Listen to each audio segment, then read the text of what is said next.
Well, hello, my paranormal peeps, and welcome back to another Deep Woods Paranormal Podcast. My name is Matt Harvey.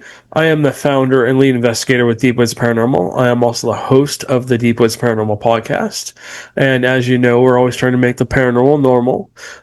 So today we're going to take a deep dive into one of the most controversial and debated paranormal things out there, essentially, which is UFOs. And we're going to talk about the mainstream science and basically why they're just missing the truth that's right in front of us.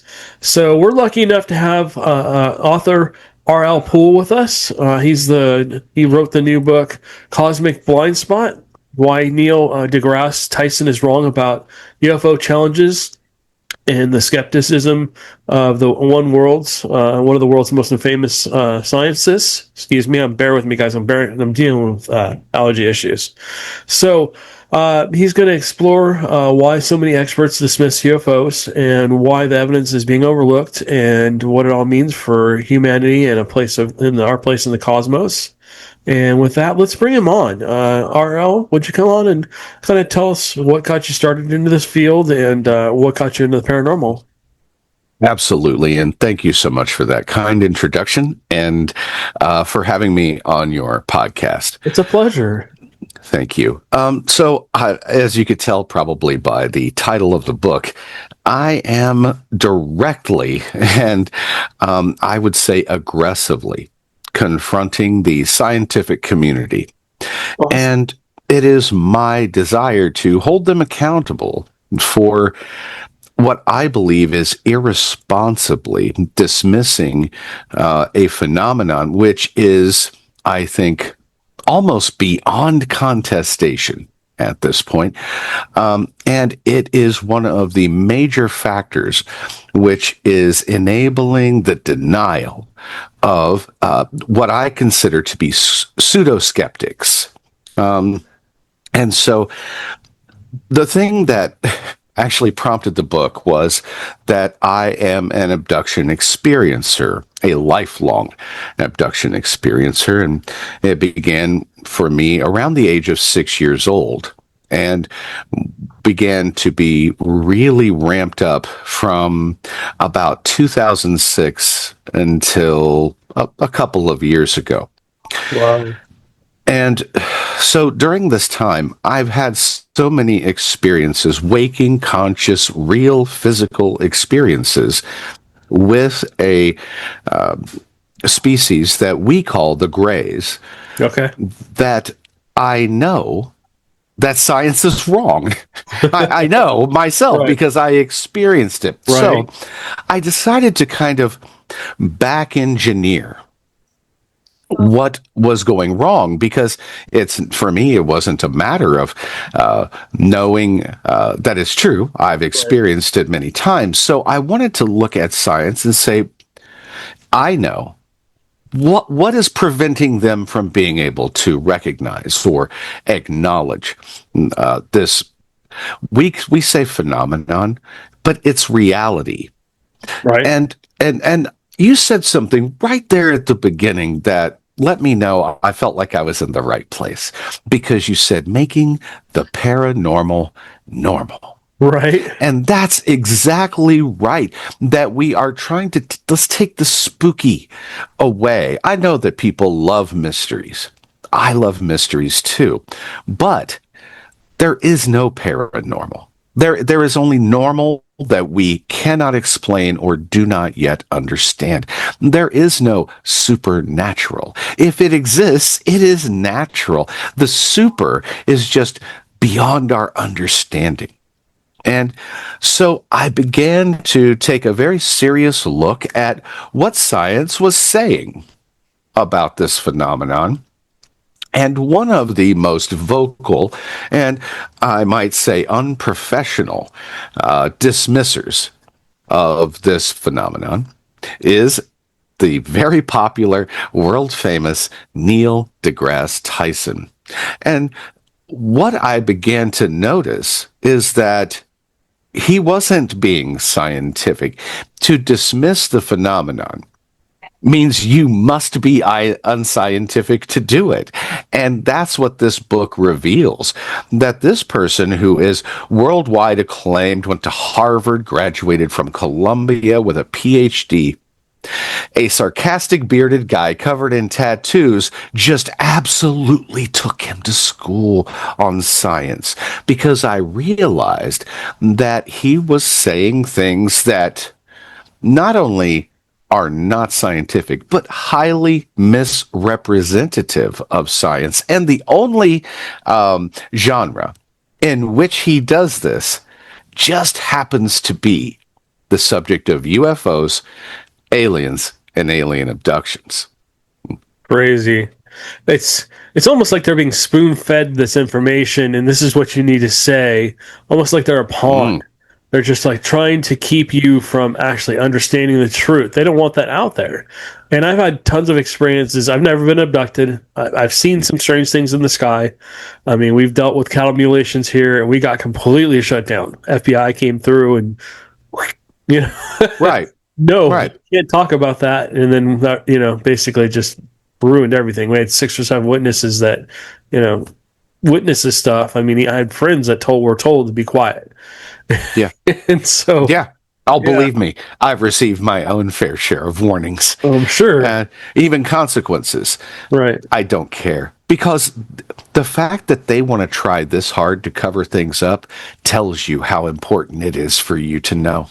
Right. And so, and I think that you said something very right there, that it's almost as though they're being told what to say. It's almost as though someone is being given attention and fame and talk shows, and all they have to do is repeat these talking points over and over and over again.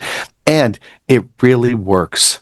It really works, because I hear people quoting him all the time, thinking they understand science when they really don't. And I'll give you a free example, okay?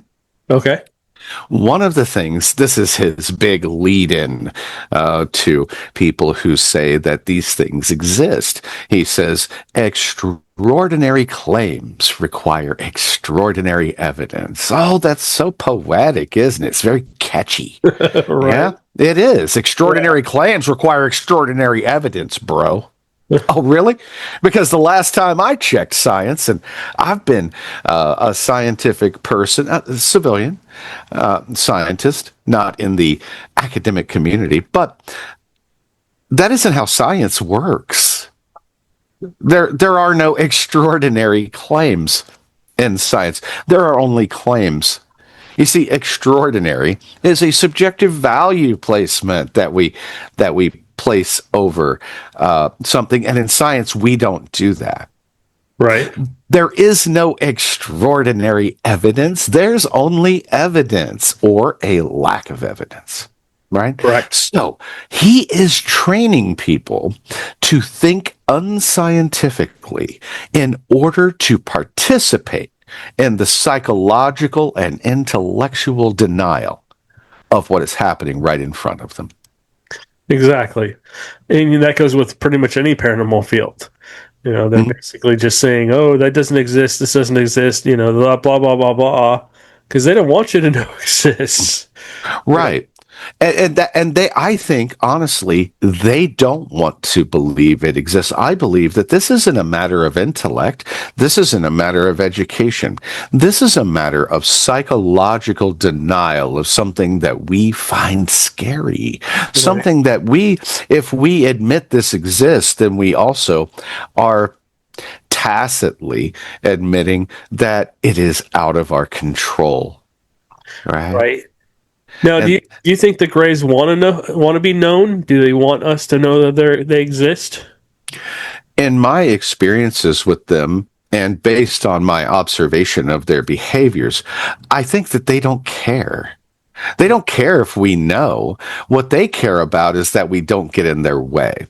Yeah. I think that they perform in ways and use techniques that indicate deception, that they wish to work around our radar. They wish to evade air combat. They wish to, for instance, I was abducted at nighttime when I'm asleep, when no one's around, that they perform in ways that use deception. But they don't seem to be trying to hide themselves. They just wish to work in ways in which no one can interfere. Right.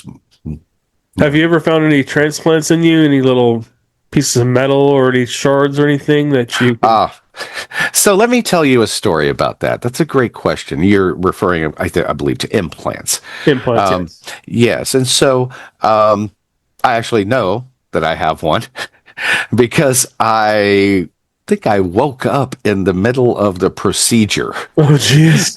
And so I have been abducted. I wake up and I'm laying on a table, and all I can see is white light. The whole ceiling is white. The wall is white, like an LED screen. There's a glow, but it's not bright.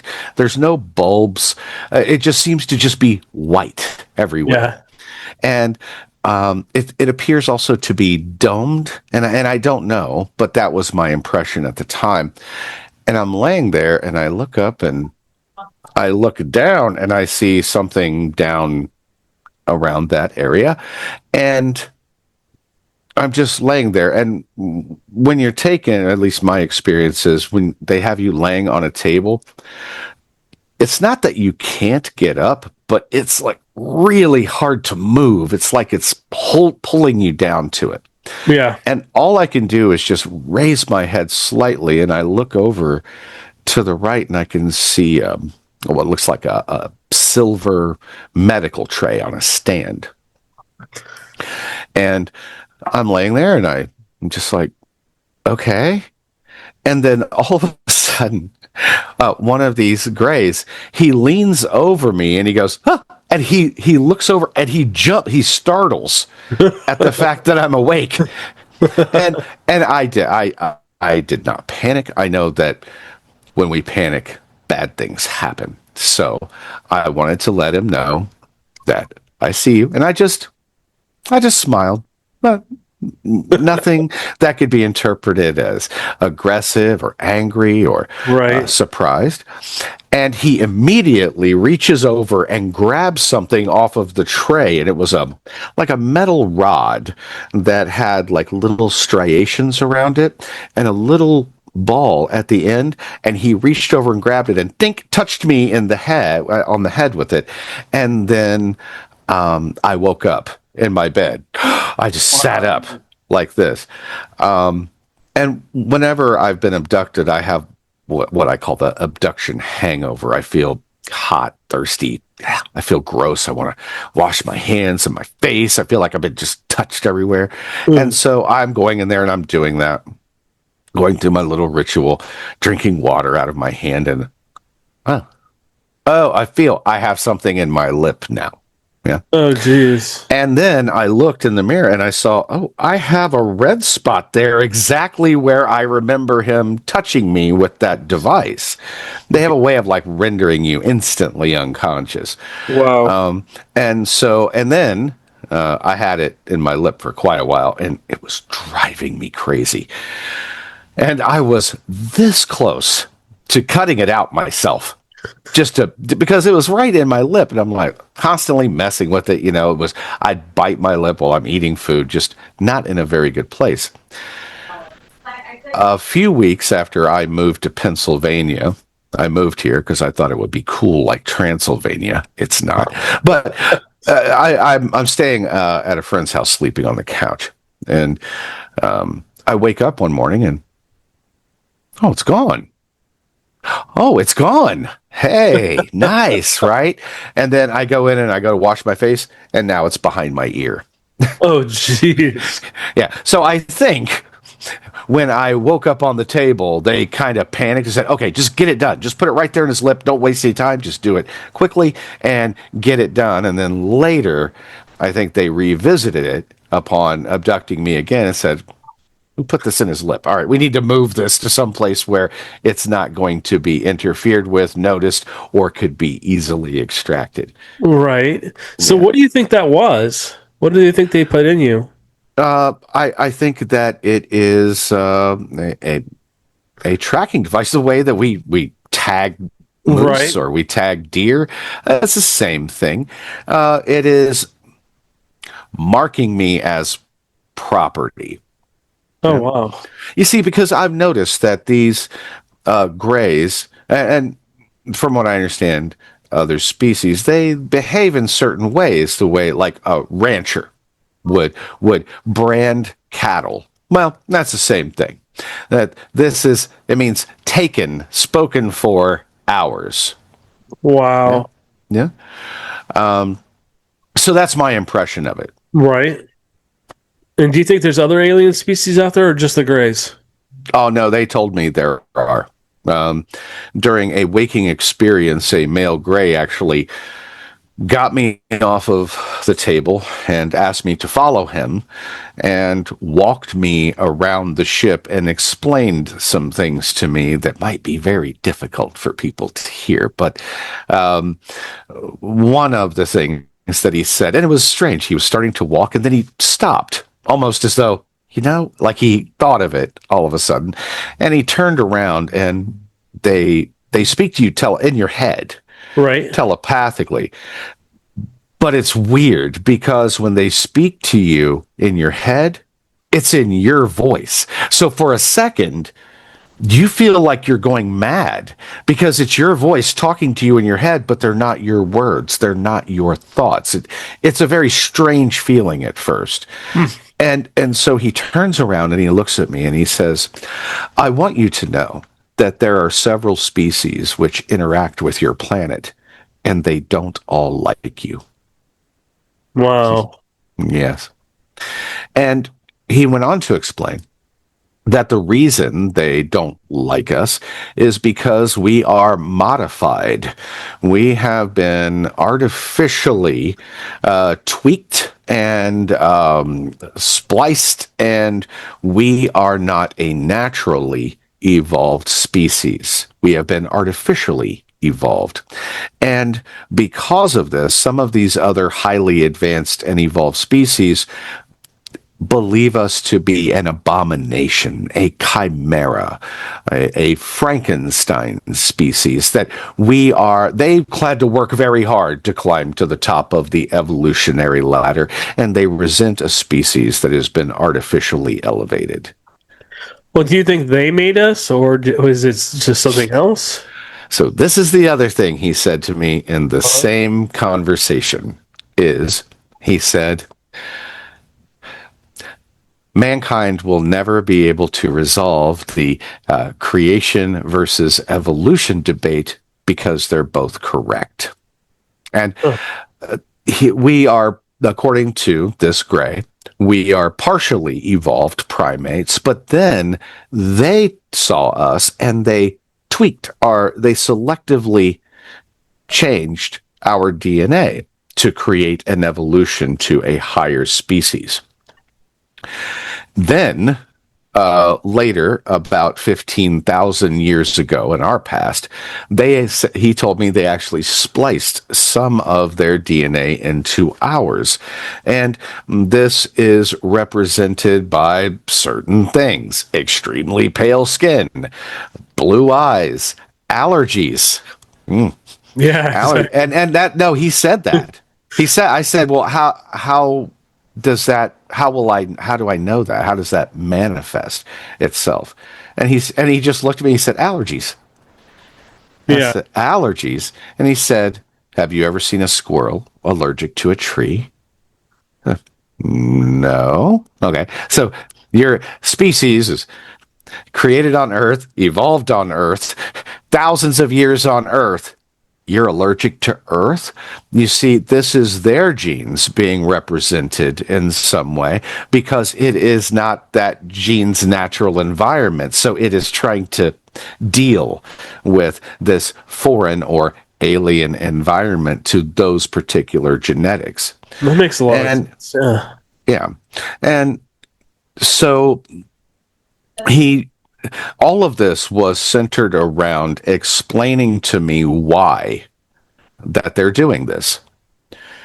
And what he explained to me is that their species is so the way he started the whole conversation, the first thing I ever remember a Gray saying to me was when he got me off the table. I followed him out of a door. And when we got out of the door, he turned around and he looked at me and he asked me a question. He didn't make a statement. He asked a question. And he said, "What do you do when evolution stops being your friend?" Oh, that's a good question. You enhance it. You modify it some way. So my response at the time was, "But evolution is our friend." And he said, "Not always. Not always." And he led me to this bench, which is a metallic bench, and had some kind of red lights, which strangely looked like predator symbols, but they appeared to be like numbers or something of a monitoring station. And sitting on the bench there was a cylinder, a tall, round cylinder with this yellowish, greenish, very transparent fluid. And inside was a small gray fetus, and its umbilical was attached to the top, the lid of this canister, and then these little pipes came out and went into the bench. And he said, "This is how we have to gestate our young, because as we have evolved, our brains have gone on a runaway train of evolution. And as the brain gets larger, the body gets smaller. As the brain is getting stronger, the body is becoming weaker." And so what he explained is that they are evolving out of existence. That's how old and ancient their species are, that they're evolving out of existence. He said that the females are too small to carry young to term or to survive giving live birth, that the males are often born either sterile or in some cases without genitalia whatsoever. And so what they have done is they have modified us to hybridize with, and they want to combine our big, tough bodies, our big, strong immune systems, and they want to combine that with their best traits and create a new species, which will continue the line. Wow. That's amazing. I have to say, that conversation changed my thinking on everything, because the whole idea that evolution would not ever be our friend, that just, I could never imagine that concept, because I guess we're so low on the evolutionary scale. Is like there is no limit to evolution. But that is what he really demonstrated to me, was that even evolution has limits, right? And that they have reached theirs. Well, if you think about it, if we started out as apes, we kind of became smaller, bigger, and stronger. I mean, smarter, and our brains probably got bigger, if you will, and our bodies have definitely gotten smaller. If you're looking at it that way, I mean, maybe some of us could give them a run for their money. Yeah, exactly. I mean, look at how far we've come if we did start from an ape. And, you know, I research Bigfoot and stuff like that. So it kind of makes me wonder. I've heard that Bigfoots get abducted every once in a while by UFOs. And if I follow the hot spots around the country, it's really interesting to go back and pinpoint ghosts, Bigfoots, and UFOs. They're all hauntings. They're all kind of in the same area of the country. And it's like there's a whole lot of pins dropped at the same locations. Ah, it's interesting. But I'm just thinking that maybe they're trying to do something with Bigfoot as well, to, you know, maybe that's where we started, you know, kind of like a Bigfoot-like creature. We've evolved into what we are now from that. I mean, if we did evolve from apes or whatever, or they, you know, maybe we were Neanderthals and maybe they abducted us and, you know, did alien DNA with us and stuff like that. It could explain why we're still seeing, you know, Bigfoot-like creatures or Neanderthal-like creatures out there in the woods. Maybe they didn't get us all, and maybe there's still like a subspecies of us out there, you know, that is still living out there in the wilderness. Yeah, so what we might have been Right. But we kind of like the original evolutionary line. That's entirely possible. One of the theories I've heard about Bigfoot is, and I'm by no means an expert on that. I'm an expert on extraterrestrials. Right. But I heard a theory once that someone said, well, maybe they're not being abducted. Maybe they're being put down on Earth to play, to eat, to do things for a while, and then they're simply taken back and returned to wherever they are kept. I think that's an interesting idea. That's true. I've heard that something like that too as well. Maybe they were put here too, or maybe I've also heard that maybe they were the original species that was here. Yes, and that's what I mean. That maybe they are the original line. They kept the original recipe just in case that they ever need it. But they are definitely interested in genetics. I've noticed a pattern that abductions that are repeated abductions tend to be of people who are firstborn. Firstborn genetics seem to be very important to them. I'm the firstborn of two firstborns, that's cool. for instance. Yeah. And so my parent, my mom, my dad, both firstborn. I'm the firstborn. And they seem to be very interested in that for some reason. Now, I know from even just a human understanding of biology that firstborn genetics tend to be the best. Not always, but tend to be according to statistics. So we see that they are being genetically selective, that they are hard. And when we read or hear the accounts of these abductions, what do we hear? They are centered around the collection of DNA from eggs from females. They are talking about gestating of fetuses. They are talking about meeting hybrid children. This is all around genetics. And what I felt like he did was filled in a lot of those gaps of my understanding and provided a sense of clarity that I would not have arrived at, even close, if I hadn't been told directly. Yeah, you're not the first one to actually tell me that, which is interesting. We have a podcast guest, her name's Laura, and she's told us something very similar to that. That they kind of told her what was going on, and I don't know if she had a child. She showed him a child, but she was, I've heard that a lot too, so... That actually happened to me as well. I met my child, and I did not realize it at first. But I had an experience. I was abducted, and I wasn't taken on board of a craft. I was actually taken back to my old apartment, which was empty.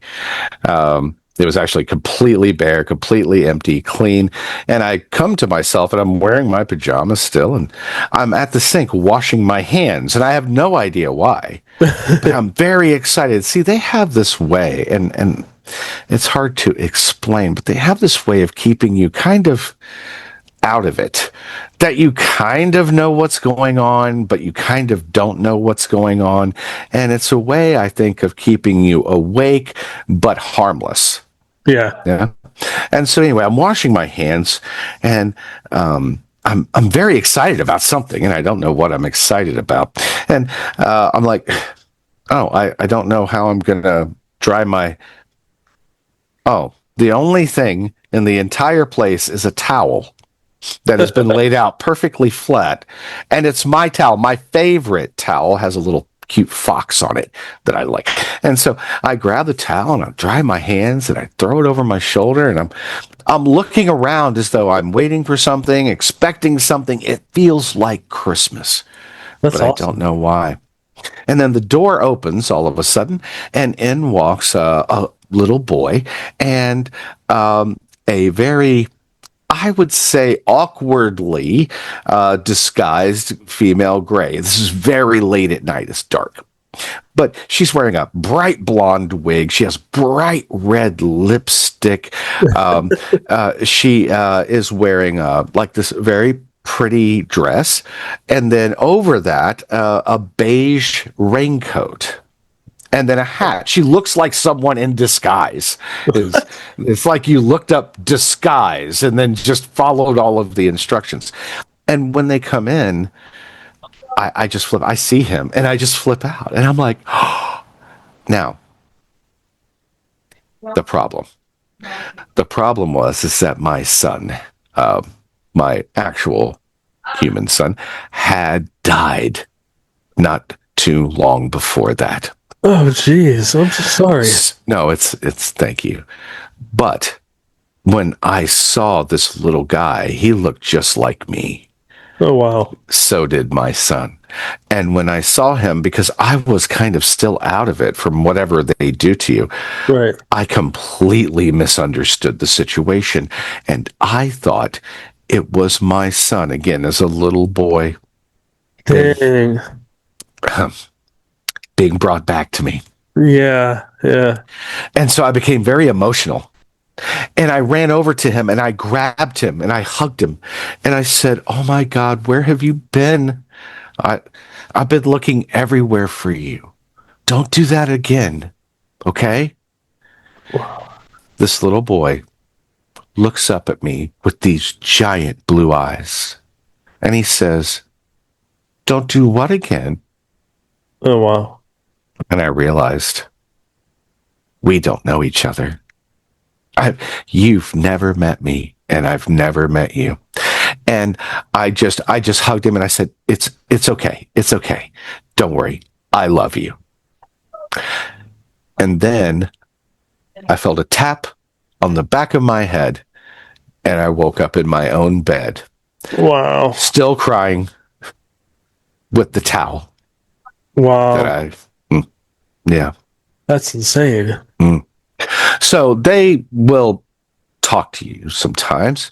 And so I didn't know if they were listening, but I sent out a message and I said, "I'm really sorry. I misunderstood. And I hope that I didn't scare anyone because it was a misunderstanding." They were not aware of my recent loss. See, they can read your mind, but they don't keep track of your day-to-day. They don't care, honestly. Yeah. But I explained, I recently lost a child and I misinterpreted what this was due to the state that you had me in and that trauma. Those two things, I misread everything. And they actually said, "You did nothing wrong at all. No one is upset. No one was afraid. The problem was that I broke protocol." I guess there was a whole thing that was supposed to happen of them introducing him and there being some kind of protocol, and I wasn't supposed to touch him. That they have a big thing about no touch, no touchy. And I reached over and just grabbed him and hugged him, So I just broke every rule, violated everything, and they said it was actually okay. Yeah. That everything was fine. But they have these strange rules about things. And one of the rules seems to be that any hybrid child, they have to meet their parent, both of them. And so that's what this was about, was him meeting his human father. Well, that's cool. At least you got the opportunity to meet him. So we're running out of time, unfortunately. We only have like a couple minutes left. Do you want to tell us anything else about let me try that again. Do you want to tell us anything else about your book before we go? Sure. And I want to say again, thank you so much for having me on. It's been a real fun time talking to you about really hard things. Yeah.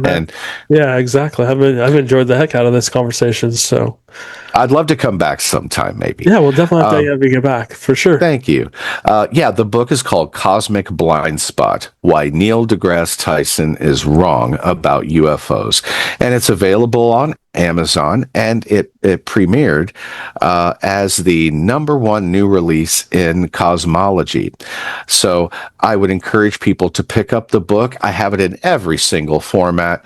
I have it very reasonably priced, and this is not about, I have books about my abductions, but this is about the science, the reason, and the methods that scientists are using to lie to us, to keep us in the dark, and to keep us unprepared. And that is my issue with this, that when people feel that there's nothing out there, they will keep their guard down. They may become susceptible to abductions like I have, and we have to stop this cycle of denial when the facts tell us the exact opposite.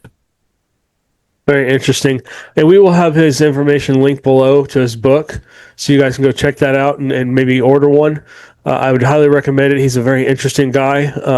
We've talked to a lot of different people that have been abducted, and it's always interesting to hear the stories and how similar they are and stuff like that. So thank you so much for coming on. We really appreciate it, and we will catch you guys on the next one.